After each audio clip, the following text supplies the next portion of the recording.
राज्यातील शैक्षणिक क्षेत्राचा दर्जा कुठेतरी ढासळत आहे आणि दुसरीकडे जिल्हा परिषदच्या शाळा ह्या बंद होण्याच्या याच्यावर आहे आणि अशातच जिल्हा परिषद शाळा वाचवण्यासाठी अनेक जे संघटना आहेत ते त्यांनी निवेदन सुद्धा दिलेले आहेत आणि आंदोलन सुद्धा केलेले आहेत की कुठेतरी गरिबांच्या मुलासाठी जिल्हा परिषदेची शाळा टिकावी।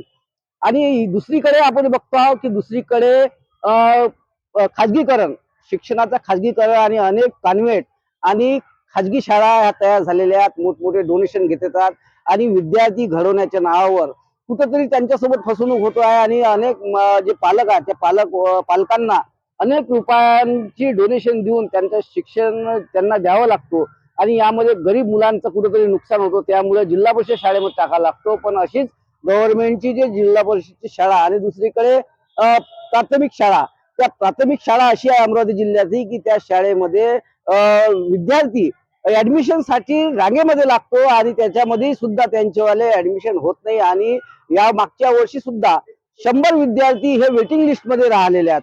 अशाच शाळेमध्ये इथं आलेलो आहोत। नमस्कार, मी रुपेश फरकुंडे, सहारा न्यूज मध्ये आपल्या सर्वांचे स्वागत करतो। आता आपण आलो आहोत अंजनगाव तालुक्यातील नामांकित शाळा आहे संगई प्राथमिक, सीताबाई संगई प्राथमिक शाळा आणि या शाळेमध्ये येथील जे मुख्याध्यापक आहेत यांना आदर्श शिक्षक पुरस्कार मिळालेला आहे, आयडॉल शिक्षक पुरस्कार मिळालेला आहे आणि आज आपण आपल्या कॅमेरामध्ये बघतो आहोत की या शाळेच्या संदर्भात आपण संपूर्ण आढावा सहारा समाजाच्या माध्यमातून आपण घेणार आहोत। आता आपण सीताबाई संगई प्राथमिक शाळेचे मुख्याध्यापक आदर्श शिक्षक झुंजरे सर यांच्याशी आपण संवाद करणार आहे आणि बातचीत करणार आहे। सर्वप्रथम सर, तुम्हाला आदर्श शिक्षक पुरस्कार मिळाला त्याबद्दल तुमच्यावाले मी अभिनंदन करतो। आणि आज आपण बघतो आहोत की अमरावती जिल्ह्यातील नामांकित शाळा आहे सीताबाई संगई एज्युकेशन संस्था आणि त्यामध्ये आपण प्राथमिक विद्यालयामध्ये मुख्याध्यापक आहे। परंतु आपण इतकं मोठं जे आज गौरव जे लाभलेला आहे आपल्याला, आदर्श शिक्षक पुरस्कार मिळालेला आहे, या संदर्भात आपण काय सांगा? नमस्कार, मी अनिल जुनघरे, मुख्याध्यापक सीताबाई संगई प्राथमिक शाळा अंजनगाव सुरजी। शिक्षण आणि समाजामध्ये उत्कृष्ट कार्य करणाऱ्या शिक्षकांना राज्य शासनाच्या वतीने दरवर्षी आदर्श राज्य शिक्षक गुण गौरव पुरस्कार दिला जातो। माझं जे कार्य आहे, माझ्या विद्यार्थ्यांच्या सहभागाने आणि मॅनेजमेंटच्या सहभागाने या सीताबाई संगई एज्युकेशन सोसायटीच्या अंतर्गत ही प्राथमिक शाळा येते आणि या प्राथमिक शाळेमध्ये विद्यार्थी हा केंद्रबिंदू मानून मी जे सतत कार्य केलं आणि या कार्याचा शासनाने यावर्षी दखल घेतली आणि आदर्श शिक्षकांचा, ज्याचं नाव आहे क्रांतिज्योती सावित्रीमाई फुले आदर्श राज्य शिक्षक गुण गौरव पुरस्कार, यावर्षी मला प्राप्त झालेला आहे। आणि आपण बघतो आता आपण परसबागेमध्ये आहोत, या परसबागेच्या संदर्भात आपण काय सांगाल? कशा प्रकारचे वाहन इथे तुम्ही लावलेले आहेत? आपण कोणत्या शाळेमध्ये आपण पाहिला नाही आहे इतकी सुंदर संकल्पना आणि आपण प्रत्येक बघतो आहोत इथं फुलगोबी आहे, वांगी आहे, प्रत्येक ठिकाणी बोर्ड लावलेले आहे। ही संकल्पना कशी काय? विद्यार्थ्यांना दर्जेदार शिक्षण मिळालं पाहिजे हा आमच्या संस्थेचा आणि शाळेचा एक संकल्प आहे। गुणात्मक शिक्षक विद्यार्थ्यांना तर सतत मिळत असते, परंतु आता हा कृषी क्षेत्र आहे, इतर माध्यमाच्या सोबतच कृषी क्षेत्रामधलंही आपल्या विद्यार्थ्यांना ज्ञान मिळालं पाहिजे आणि वनस्पती ची लागवड कशी करायची, ते बियाणं कुठून आणायचं, त्याचं निरीक्षण मुलं करतात। लागवड केल्यानंतर त्याची वाढ होते, वाढ झाल्यानंतर त्याला फुले, फळे, पाने येतात, याचं मुलं निरीक्षण करतात। यातून मुलं शिकतच राहतात। म्हणजे अगदी लागवडीपासून तर हातात पीक येईपर्यंत विद्यार्थ्यांना या क्षेत्रातलं ज्ञान प्राप्त झालं पाहिजे, म्हणून आपण या परिसरामध्ये ही परसबाग निर्माण केलेली आहे। कुठल्या कुठल्या प्रकारची इथं वाहन आपण लावलेले आहेत? या परसबागेमध्ये वांगी, कांदे, त्याच्यानंतर टमाटे हे फळे आहे। त्याचप्रमाणे कोहळे, दोडके, कारली, काकडी अशा प्रकारच्या वेली सदृश्य वनस्पती आहे। सोबतच मिरची, फुलकोबी, पत्ताकोबी, औषधाच्या जवळपास 25 ते 30 वनस्पतीची लागवड या ठिकाणी केलेली आहे. आणि ही तुम्हाला समोर जे रंगीबेरंगी फुलं दिसतात, मुलांचं मन वेधून घेण्यासाठी आणि त्याचा सतत अभ्यास करण्यासाठी हे आपण या ठिकाणी निर्माण केलं आहे आणि मुलांचा त्यामध्ये जास्तीत जास्त सहभाग आहे. विद्यार्थ्यांचा कसा सहभाग घेतला हा. जातो? विद्यार्थी स्वतः घरून वाण आणतात, वनस्पतीची लागवड करण्यासाठी बिया आणतात. त्या बियांची त्यांना ओळख होते. स्वतः विद्यार्थी लागवड करतात आणि एक वाफा 4-5 मुलांना गट करून दिलेला आहे आणि हे विद्यार्थी त्या वाफ्यामध्ये लागवड करण्यापासून, गवत काढण्यापासून त्याची पूर्ण मशागत करण्यापर्यंत लक्ष ठेवतात आणि त्यातून ते सतत शिकत राहतात. तर आपण बघतो आहोत की आपल्या जीवनशैलीमध्ये आपण रोज जे भाजीपाला आणतो मार्केटमधून, आपण रासायनिक कुठेतरी खात चाललेलो आहोत, परंतु आपण हे सेंद्रिय पद्धतीने आपण कशा प्रकारे केलं? अतिशय महत्वाचा प्रश्न तुम्ही विचारला या ठिकाणी. ही शाळेच्या परिसरामध्ये जी परसबाग आपण केलेली आहे, ती सेंद्रिय स्वरूपाची परसबाग आहे. कारण या ठिकाणी कोणत्याही प्रकारचं रासायनिक खत किंवा रासायनिक फवारणी आपण करत नाही. आपण आपल्या परिसरामध्ये कंपोस्ट खत तयार करतो. समोरच्या ग्राउंडमध्ये एक मोठं आपण टँक केलेला आहे. परिसरामध्ये पडलेला पालापाचोळा, उरलेली खिचडी आणि इतर जे साहित्य पडलेलं असतं ते सगळं एकत्र करून ओके. त्या टाक्यामध्ये टाकतो आणि त्यापासून आपण कंपोस्ट खत तयार करून हे परसबागेला देतो. त्यानंतर या ठिकाणी तुम्हाला 3 प्रकारचे खत दिसते. एक आहे ॲझेटोबॅक्टर, एक आहे गौकृपा अमृत आणि तिसरं आहे जीवामृत. याचं हे जे खत आहे, हे खत आपण आपल्या परिसरामध्ये, आपल्या परसबागेमध्ये जागेवर तयार केलेलं आहे आणि फवारणीच्या रूपामध्ये हे खत आपण या परसबागेमध्ये देतो. आणि यातून यातून जे पीक तयार होते, त्या पिकाचं तुम्ही म्हणाल काय करता? तर आतापर्यंत शालेय पोषण आहार अंतर्गत खिचडी या ठिकाणी शिजवल्या जात होती. तेव्हा या ठिकाणी होणारा सर्व भाजीपाला त्या खिचडीमध्ये आम्ही वापरत होतो. परंतु गेल्या जून महिन्यापासून ही योजना सेंट्रलाइज झालेली आहे. त्याच्यामुळे खिचडी आम्हाला बाहेरून शिजवून येते, पण तरीही सलादीच्या रूपामध्ये या परसबागेमध्ये जो भाजीपाला तयार होतो तो मुलांना आम्ही देतो.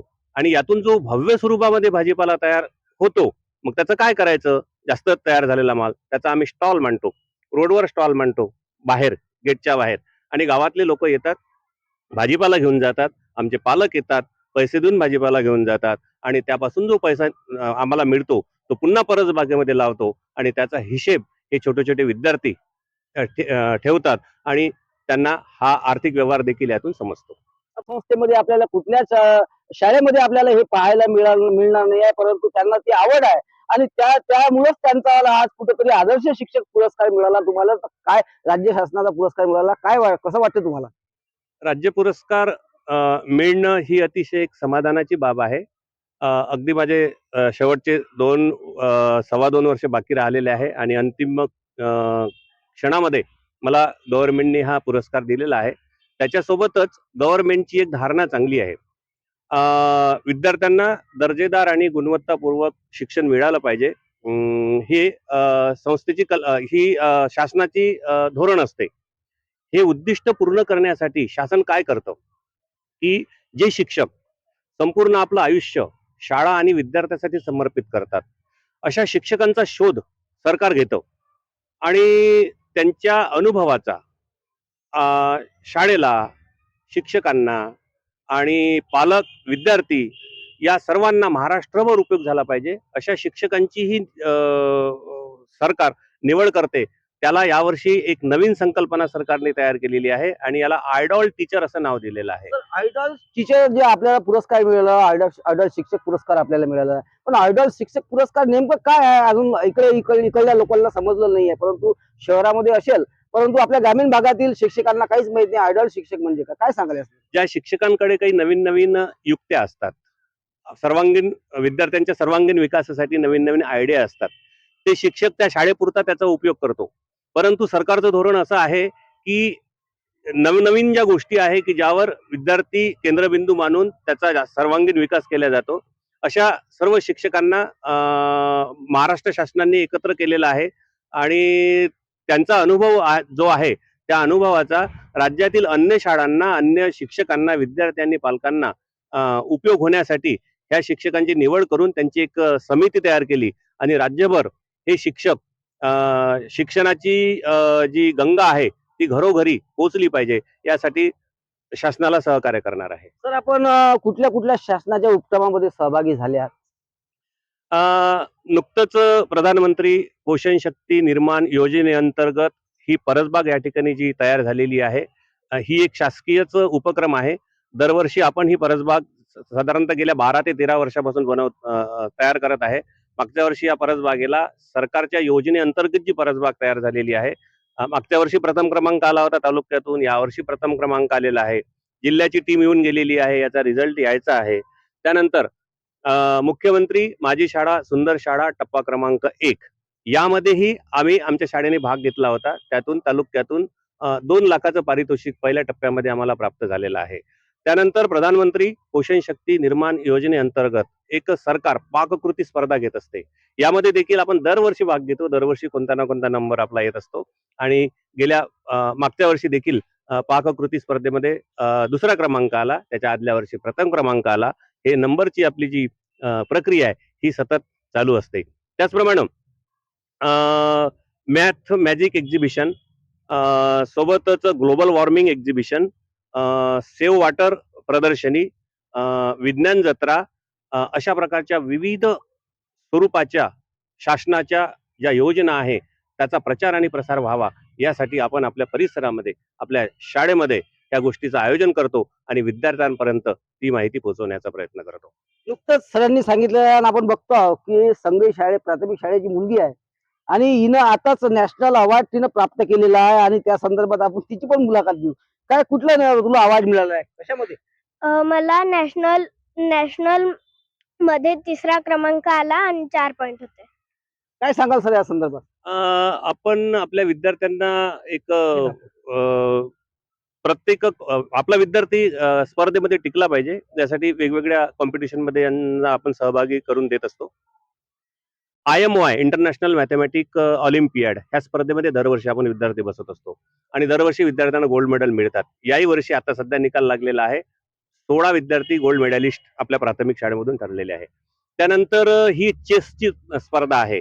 विद्यार्थी आपल्या शाळेतून ज्या ज्या ठिकाणी कॉम्पिटिशन असते त्या ठिकाणी सहभाग घेत असतात आणि नुकतीच ही काल अमरावतीला नॅशनल स्वरूपाची अंडर 9 स्वरूपाची ही स्पर्धा झाली आणि त्यामध्ये राष्ट्रीय लेवलवरचं बक्षीस या आमच्या शाळेच्या विद्यार्थिनींनी अंशिता सराफ हिने आणलेलं आहे. त्यामुळे आम्हाला खूप त्या मुलांचा अभिमान वाटतो. नुकतंच तुमच्या शाळेमध्ये बसलो होतो आणि प्रत्येक शिक्षक इथे आल्यावर यावर थंब मारतो आणि त्यानंतर आपल्यावाली त्या रजिस्टरवर नोंद करतो. काय सांगाल या संदर्भात? शाळेमध्ये एक पारदर्शकता असावी आणि विद्यार्थ्यांमध्ये शिस्तप्रियता हा गुण असावा, याकरिता या बायोमेट्रिकचा आपण या ठिकाणी उपयोग केलेला आहे. आमची जी संस्था आहे सीताबाई संगई एज्युकेशन संस्था, त्या अंतर्गत सर्व शाळांमध्ये ह्या बायोमेट्रिकची व्यवस्था केलेली आहे. म्हणजे शिक्षक किती वाजता आला किंवा गैरहजर आहे याच्यावर सर्व हे होते. हा, बिलकुल. शिक्षक किती वाजता येतो, किती वाजता जातो, याचं संपूर्ण निरीक्षण यामधून आपल्याला करता येतो. ऑफलाईन आहे का? ऑफलाईन पण आहे.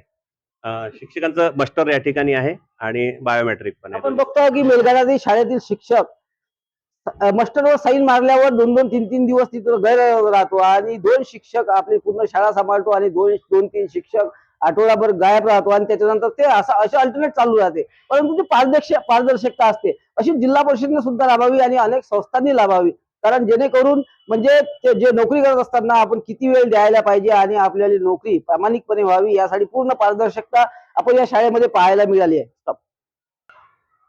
तर आपण बघतो आहोत की एकीकडे जिल्हा परिषदेची शाळा किंवा अनेक संस्थेच्या शाळा आहेत, तिथे विद्यार्थी म्हटलं हे झाले नामशेष होत चालले आहेत, कारण ट्रेंड नाही आहे, त्यामुळं अतिरिक्त शिक्षक इकडे तिकडे पाठवून राहिले. परंतु तुमच्या शाळेमध्ये ऍडमिशनसाठी प्रवेशासाठी इतकी गर्दी राहतो की इथं वेटिंग लिस्टवर राहावा लागतो. काय कारण असतं? बरोबर आहे. सीताबाई संगई एज्युकेशन सोसायटी या संस्थेला एकूण 112 वर्ष पूर्ण झालेले आहे. या संस्थेमध्ये जे संचालक मंडळ आहे अगदी सुरुवातीपासून ते अतिशय शिस्तप्रिय आहे आणि विद्यार्थ्यांच्या प्रत्येक विकासाकडे त्यांचं बारीक सारीक लक्ष असते. विद्यार्थ्याच्या विकासाच्या आड कोणतीही गोष्ट येणार नाही याचा ते जास्तीत जास्त उपयोग करतात आणि विद्यार्थ्यांच्या एक एक गोष्ट जी आहे ती गोष्ट पूर्ण करण्याचा प्रयत्न करतात, कारण विद्यार्थ्यांचा सर्वांगीण विकास हे संस्थेचं ध्येय आहे. इतक्या वर्षापासून संस्थेचं जे शिस्तप्रियता आहे, यांचं काम करण्याची जी पद्धत आहे, याचा अंजनगावच्या पंचक्रोशीमधील जनतेचा विश्वास आहे आणि इथे असणाऱ्या शिक्षकांवर देखील विश्वास आहे.